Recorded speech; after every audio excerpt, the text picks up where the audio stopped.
Va a empezar a hablar Matías Beck, que es mi editor histórico desde el año 2008. Bueno, estábamos en un boliche llamado El Marquí, en la calle Scalabrini Ortiz 666, que lo conocerán perfectamente, y entró una señora punk, toda de negro, con unas botas y unas cosas así, la actitud, tira bajo la puerta y entra y dice, ah. La señora me mató, pero bueno, vale. Y me dice que quería romper sus contratos con Planeta y con Six Barral y con todas las grandes editoriales de mainstream transnacional, y quería publicar en Milena Cacerola, una editorial under. Después terminó siendo todo una hermosura, como un under más neoyorquino, digamos. Gracias a mí, porque si yo no hubiese estado, francamente, no hubiese levantado. Y ahí me dice, bueno, quiero publicar el libro, bueno, dale, charlemos en la semana, nos vemos. Y ahí le digo, bueno, mandame un mail o no sé qué en esa época que se usaba, hace 10 años. Fue, Sí, 2009. mail había. 2009 no me acuerdo qué año. 2008. Un pergamino, mandamos pergamino. Y me da pergamino, sí, por una paloma, y me da Cuentos Alcohólicos. El primer libro, que es una carta, un menú con distintas bebidas espirituosas, que la personaje, la protagonista, Una borracha era. Te gustaba, una la borracha. que le gustaba. Y después en una entrevista de la prensa internacional le preguntaron, ¿esto es autobiográfico? ¿Vos verdaderamente tomás estos ¿Brebajes? brebajes? Y ahí no se supo más nada y empezó toda una relación que tuvimos de autor a editor. Tenemos un par de hijos, no reconocí. Tuvimos un par de pibes. Bueno, Papa es casi nuestro hijo. No, Bueno, no, y salieron varios libros. Y nació como a los 3 años, los Palí tenía 30. Este es el último libro de Cris. Que bueno, recién pensábamos o charlamos atrás de la mesa de las empanadas si podía ser un diario de pandemia. Y entonces dijimos, no tiene nada que ver ni con la pandemia ni con el diario. Pero sí transcurrió en este último tiempo donde hay una personaje que la tipa también hace algunos posteos, que no sé si siguen algún personaje en las redes, donde van viendo cierta realidad que se va armando con alguna tragedia. También hablamos de esa tragedia, comedia y algún pizcas de humor negro que hay en la escritura de Cris. Y logra verdaderamente armar un personaje que lo que hace es recordar. Por eso no es diario, el diario va hacia adelante y va contando lo que va pasando. Acá es un diario hacia atrás, para mí es un diario hacia atrás. ¿Yo puedo hacer una acotación? No. Bueno. Sí. No, luego. Tengo No, el no fácil. Quizás pero... sea una carta, una epístola hacia alguien, que puede ser el personaje. Ajá. Te lo dejo picando. Te lo tiro ahí como... Te lo tiro. Entonces ese diario... Además los diarios son pasados. ¿Cómo? Que los diarios, uno escribe y ya pasó lo Claro, que no van al futuro Eso es los algo que diarios. quizás de lo que vamos Está a bueno. hablar. No, me parece que cada comentario, acotación, Sí, o que mismo sea un diálogo. lo que decimos nosotros, que son ideas que surgen a través de la lectura, tienen que ver con intentar desmembrar y pensar una escritura vigente y nueva y novedosa. Porque la escritura se ha escrito desde la época en que se inventó la escritura, millones de cosas, pero ¿cómo renovás? ¿Cómo presentás algo nuevo? ¿Por qué publicar un libro Bueno, hoy? esto es una pregunta que se hace el personaje, para que a quién carajo le importa lo que yo escribo. Casi que estoy relatando el libro. Entonces, No. en esa pregunta de por qué escribimos, por qué publicamos, le tenemos que agregar condimentos novedosos. Un condimento novedoso, por ejemplo, es el lenguaje inclusivo. Ese que es con E, que a algunos les gusta, a otros no. Hay como una especie de River Boca del lenguaje inclusivo. Bueno, este personaje decide narrar con el lenguaje inclusivo cosas de su vida que incluso pasaron en los años de la vuelta de la llamada democracia. La preinclusividad. La preinclusividad. Cosas que han pasado y cosas incluso que van a pasar, pero que están pasando en un momento donde hay una imposibilidad. Y esa imposibilidad es justamente de escribir. O sea, ¿cómo escribir desde la imposibilidad? No puedo escribir. ¿Qué necesito para escribir? Las manos. Las dos. Bueno, no tengo una, me queda una. No tengo ninguna. ¿Cómo escribo? Dicto.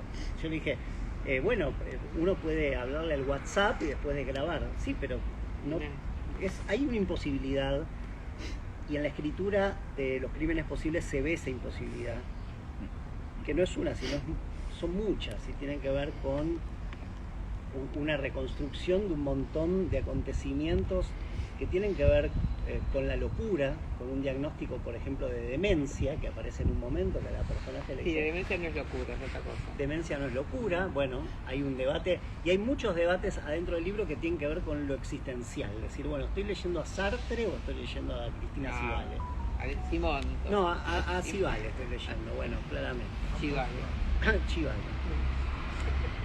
Entonces, en esa imposibilidad, en esa demencia que se da a puertas abiertas, hay una locura que yo leo que se da acá, en este descampado, y en la vida habitual del día a día, que no es el encierro. El encierro es otra cosa, que era el encierro psiquiátrico, por ejemplo, de la novela Las Tipas, no sé si la leyeron. Sí. ¿No? Ahí hay unos personajes que están encerradas y después salen, no sé qué, pero todo sucede en una cabeza adentro de una institución encerrada. Bueno,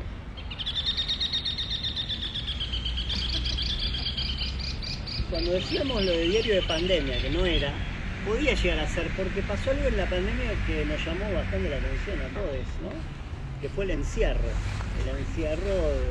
no psiquiátrico, el encierro pandémico, todos adentro de la casa. ¿Y qué haces en tu casa? Encerrado, no puedes salir. Sí tenés la posibilidad de tener casa y tener encierro y tener Netflix, o no tener nada, o vino, o lo que sea, o paredes, aunque sea, y empezás a recordar, o a no recordar, pero después no puedes recordar porque no puedes escribir. Bueno, pasan un montón de cosas en ese nuevo encierro, que no es psiquiátrico, pero es demente. Es demente. Entonces decís, yo me mato, y me suicido. Entonces te suicidás, te morís, pero querés relatar esa muerte y ese suicidio. Aparte tienen mal gusto matarse en pleno pandemia, todo el mundo lucha por la Pero es un vida. bajón, y si no te matás vos, matás a otros. Matás a tu padre, matás a tu madre, matás a una amiga de la infancia que murió hace 40, 50 años, y en esos crímenes, En esas moridas. en esas moridas, Sí, la palabra. en esas moridas vas armando una lectura, un término que va a ser retomado por Papa, que se vomita, y ahí quiero hacer un link, no Daniel, sino otro link, una conexión. Entonces, bueno, para mí fue muy bajonero leer este libro en un principio. Bien. En un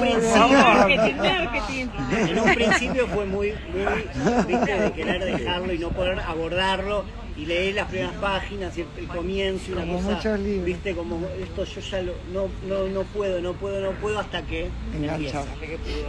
Hasta que no pudo el texto pudo, Bien, muy bien. y el texto se fue desarrollando, y 22, 20, 22, qué diferencia hay. Ya, O sea, que algunos no no- los contás. No. Bueno, por eso. Así que les recomiendo fervorosamente la lectura de Los Crímenes Posibles, porque es una novela que los va a leer a ustedes seguramente. Acá hay dos personas que ya lo leyeron, que les agradezco mucho la previa, que son Charlie Thornton y Graciela Maglie, que fueron como unos testers, unos testeadores del libro antes de que saliera. Graciela, sobre todo, muchas gracias, amiga, y Charlie, que lo leyó antes de que viniera acá y me sirvió muchísimo su consejo. Gracias, Charlie. Bueno, Perdón, necesitaba decirlo. entonces el sol que salió para iluminarnos Aunque no lo veamos, el sol siempre está ahí, lo estamos viendo, o sea que en esta tarde el sol logra iluminar este cuadro de un Chivale que nos dejó sus Es un pinceladas, cuadro de mi papá. y el cuadro del padre de Cris, que bueno, lo estuvimos trabajando ahí con Giselle Bolá, que hizo la foto, y acá estamos presentando este libro en esta tarde hermosa. Gracias por venir, los dejo con el señor Papa. Gracias. Gracias, Mati.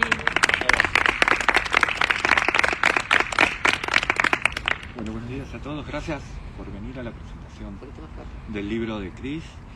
No voy a hablar de Cris persona porque no creo en el autor, creo en la obra, no creo en la vida privada, no me interesa, voy a hablar solo de obra. Lo que me produjo varias sensaciones y miradas con respecto al libro. Una de ellas tiene que ver con aquello que mencionó Matías en un momento, con lo vomitivo. Hay algo de una suerte de descarga que no es catarsis, sino que tiene espesor literario. Si fuese catarsis no sería literatura. Es tragedia, bueno, Aristóteles. Sí, yo no creo que haya catarsis. Creo sí que hay un gran espesor literario en lo vomitivo y en las cosas que se dicen que nadie se atreve a decir. O sea, narrar... Nadie.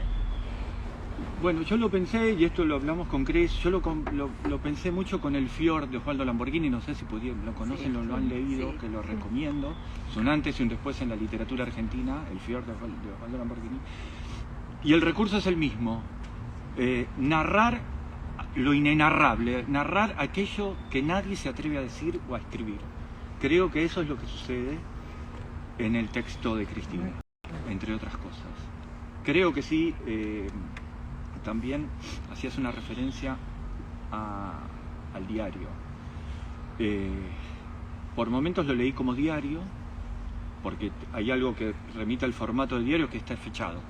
Entonces hay una estructura, un sistema literario que remite a un diario personal. Ahora bien, ¿qué es lo que sucede? ¿Por qué ese diario yo lo leo como ficción y no como real? Yo no creo en aquello que dicen, a vos te pasó esto, creo que Matías también lo dijo en un momento, esta idea de lo real, de que la experiencia personal tiene que ser trasladada a un texto. Personalmente no creo en eso. Creo sí en que la literatura es un puro procedimiento, es un sistema que se arma, un artificio que se arma y que se llama literatura, que se puede utilizar las herramientas que vos quieras. En este caso, Cristina, es mi mirada, utiliza el formato diario para narrar aquello que ninguno de nosotros nos atreveríamos a escribir. No quiero decir exactamente qué es, pero desde fantasías suicidas, desde fantasías de asesinar, de matar. Es como el Fiord, no sé si ustedes le llaman el Fiord. El Fiord Bueno, tiene... es un honor, es una locura lo que dices. La verdad que si comparas con Lamborghini, no sé qué me vas a cobrar, pero bueno, gracias. Y con respecto, ahora que lo pienso, estoy pensando, quizás así pensando en voz alta, la idea del diario ficcional. Hiciste una referencia muy buena al diario del pasado, entonces el diario refiere al pasado, pero muchas veces el mecanismo de diario y el mecanismo de ficción hace que vos puedas fecharlos 100 años después, Claro, y que no tenga ninguna correlación cronológica, con el presente, ¿no? pero sí con el Exacto. del personaje. Y que ese sistema es lo que conforma una ficción, que no tiene que ver necesariamente con lo que uno sucede. Y acá me remito a otro libro, para mí muy importante, de un gran artista, un artista que personalmente he querido mucho, que todos lo conocemos, que es Sergio Delof. Sergio Delof, bueno, publicamos en Editorial Mansalva un libro que se llama Perdón, que es posteos, podemos decir, del Facebook. Es una obra de arte en la cual él manifiesta desde sus deseos, sus fantasías, sus imposibilidades, sus Es problemas un libro de performance para mí, ¿no? Exactamente. Sí. Bueno, ahí hay un gran punto de contacto con la obra de Cristina, con Crímenes Posibles. Lo he leído por ese lado. Y con respecto, digo una más y No, ya, después comemos. y después, sí. Voy a leer un poquitito. Lo hablamos antes con Mati, que a Mati que dice le costó el inicio, lo vio medio bajo. ¿A vos te gustó? Al A mí me contrario. gustó, yo le encontré mucho humor, y el humor negro. O sea, insisto, hay que leerlo y encontrarle ese humor negro a lo León Bloy, digamos. O sea, esa idea del crimen, pero como un crimen a lo Tomás de Quincelarte, de cometer un crimen con humor y con elegancia, creo que eso está todo ahí en ese libro. O sea, digamos, todos estos condimentos arman Crímenes Posibles que creo que tengo que felicitar. Muchas gracias. Es un cóctel que se va a llamar Porque- Crímenes Posibles, que va a estar a la venta en breve. En mi Aunque página la web. palabra cóctel decía... Claro, ¿no? cóctel, bueno, porque Sí. ya este va a ir una avanzada, lo que no se dio Claro. cuenta Santi. Y Estaba con- tratando de vender el sí. marketing del cóctel Crímenes Posibles. Y con lo último, y una última referencia al diario, el diario implica también el paso del tiempo. Y el paso del tiempo, y la vejez, y la infancia, y la relación con tus padres. No con tus padres, la relación con con los los padres. está incluido. ¿Quién no escribe sobre eso finalmente todo, no? ¿Quién no? Sí. Muchas gracias. Gracias. Antes que hable Cris, leer. te voy a pedir que hagas alguna referencia sobre los comienzos musicales de cada uno de los... Bueno, sí, yo cuando escribo pongo música, qué sé yo, y lloro, que se me hago la paja, la estúpida. Entonces hubo como 4 temas fundamentales de distintos géneros musicales, desde Víctor Heredia con Razón de Vivir, porque también se plantea la es como posibilidad un de vivir. Spotify. Claro, es un Spotify, se puede hacer, también puedo venderle playlist, hago el cóctel, hago el playlist y se descarga barata, $0,99. Después está, por ejemplo, Portishead, que Glory Box, que no tiene nada que ver musicalmente y es muy vintage, no es música de los 80, música punk independiente. Está la versión de Annie Lennox de Put a Spell on You, que está I Put a Spell on You como cita, pero es la versión de Annie Lennox la que a mí me gusta, aunque amo a Nina Simone. Y no recuerdo el autor de la letra, esta figura acá. Es exactamente. Y bueno, nada, y algún otra música. Entonces hay como una banda sonora que después me di cuenta que todas las citas eran de música, salvo la primera, que es inevitable, de Crimen y Castigo de Dostoyevsky, que no se puede escribir un libro sobre crímenes sino hacer una referencia al primero que escribió sobre los crímenes, ¿no? Y el crimen con el castigo y la culpa, la cosa cristiana, que a mí no me pasa, por ejemplo, o a mi escritura no le pasa. Cuando ustedes hablaban de diario, yo la verdad que aprecio esa mirada. Yo nunca lo había visto con un diario porque yo siempre trabajo con unidades de tiempo en todas mis obras. Es importante para mí la unidad de tiempo, me facilita la unidad de tiempo y también la unidad de lugar. Por eso siempre hay fechas, está fechado, ya que mis libros no serían al menos diarios, pero podrían leerse como tal. Hay una cosa que sí es importante, me parece que las pueden luego percibir, que este personaje, que es una primera persona, está escribiendo para no olvidar algo que inminentemente puede olvidar, que es su vida. Entonces es como una carta a sí misma. Es quizá lo que yo vine pensando ahora, en estos 2 últimos días, que no es que yo pienso, voy a escribir una carta. Yo voy a escribir, además, quiero comentarles que este libro se empezó a escribir antes de la pandemia, en el 2019, y después empezaron a pasar cosas en la vida, con lo cual no pude evitar incluir lo que pasaba. Me quedé huérfana, se me rompieron huesos en serio. Entonces eran cosas que eran muy literarias también, y que no literalmente fueron incluidas en la obra, pero que sí atravesaron mi emocionalidad.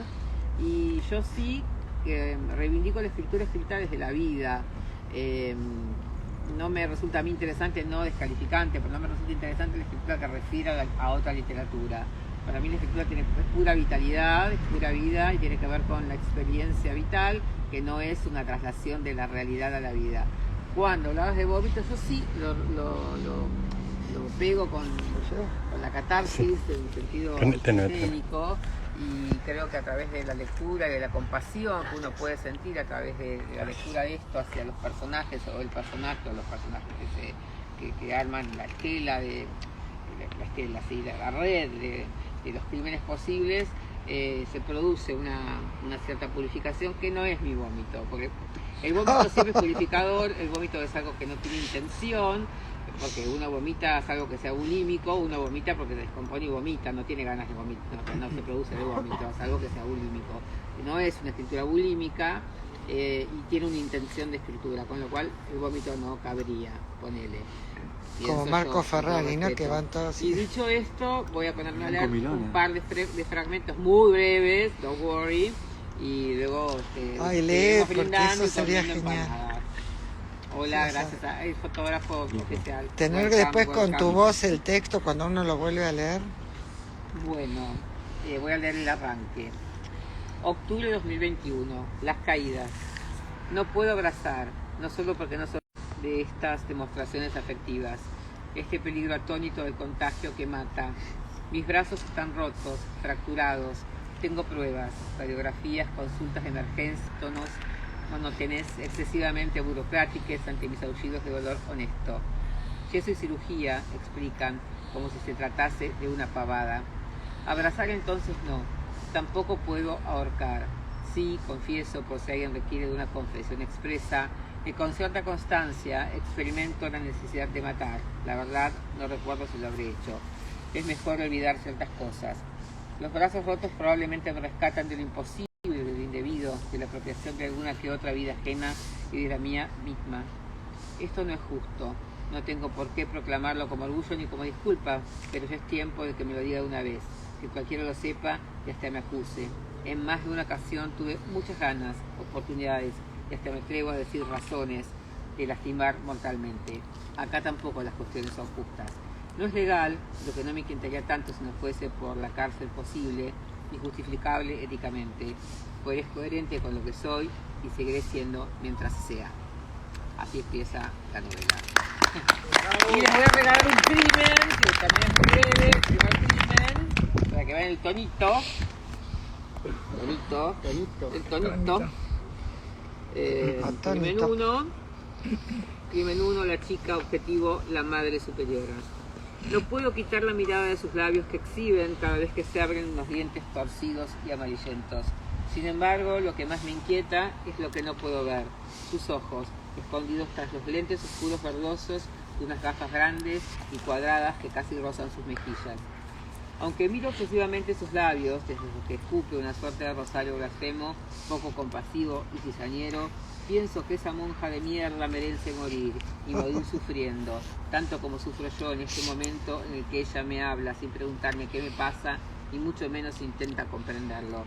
Entonces, cuando ella da por terminado el encuentro que mis padres promueven ante mi ya mencionada insistencia en no asistir más a clases, cuando ella se adelanta con la prepotencia del desinterés y el poder quejarse, le hago una zancadilla con mi pierna derecha y la tiro al piso. Cae boca abajo y con el zapato abotinado del uniforme le pateo inmediatamente la cabeza sin darle tiempo a gritar o a pedir auxilio. Le sigo pateando el cráneo hasta dejarla inconsciente. Con el pie derecho también le doy vuelta de un envión. Tiene la boca semiabierta y los anteojos torcidos. Me agacho, acercándome a su cuerpo inconsciente. Me retiro completamente las gafas y las arrojo lejos, por ahí. Luego me aproximo a su escritorio y hurgo, sopeso entre un cortapapeles y unas tijeras. Elijo las tijeras, pruebo su filo pinchándome mi dedo índice izquierdo. Efectivamente cortan y duelen. Vuelvo al cuerpo inerme de la monja y con mi mano derecha le levanto los párpados de pestañas cortas y rectas que desprotegen ahora por mi acción sus ojos tan verdosos como los lentes que los ocultan. Abro la tijera con una exactitud que parece estudiada, pero es pura suerte, y clavo cada punta en cada uno de sus ojos. La sangre empieza a brotar y probablemente por la intensidad del dolor la madre superiora vuelve en sí. Antes de que pueda verme o acusarme me retiro de su oficina y de la escuela. Nadie me sigue. En el medio de mi sufrimiento, esos momentos de la tijera, los ojos y la sangre me cargaron de una energía tan poderosa como inesperada. Un golpe de adrenalina que se vuelve adictivo y que vuelve una y otra vez con el tiempo, cada vez que maquino con perfección un deceso. ¿Quién sigue? Los crímenes posibles. ¡Está de oferta! Solo por hoy. Gracias por venir, muchas gracias a todos realmente de corazón en este día de invierno, que gracias a la meteorología y sol, gracias Pro 21, gracias por tu libro, Sol. Gracias Mati, gracias Papa. Y bueno, a ver unos pichitos y a almorzarnos unas empanadas riquísimas del catering de probar. Gracias, chiques. Gracias, muchas gracias, Cris. Sí, bueno, también les quiero avisar que hay, están abiertos aquí dentro los de artes visuales, porque Pro 21 es un sitio experimental de arte visual, así que están abiertos para ser visitados y están invitadísimos a visitarlos gratuitamente. Gracias. Muy lindo. ¿Todo bien? Gracias, qué bueno. Hermoso. Viste que estuvo corto. Hermoso, hermoso. Te felicito. Gracias. Muchas gracias. Muchas gracias a vos. Muy lindo. No sé cómo se apaga el video en vivo. Yo tampoco. Hola, esto es un papelón, se está escuchando todo aparte. Le espero que le pido a Renzo. Apaga a Siri, ponele apagar video. Pero- Siri. Te felicito por el presentador. Oye Siri, apagame este video.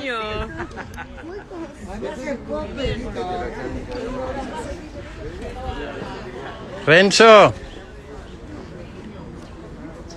Hola. ¿Sabes cómo se apaga un video en vivo de Instagram? tengo la menor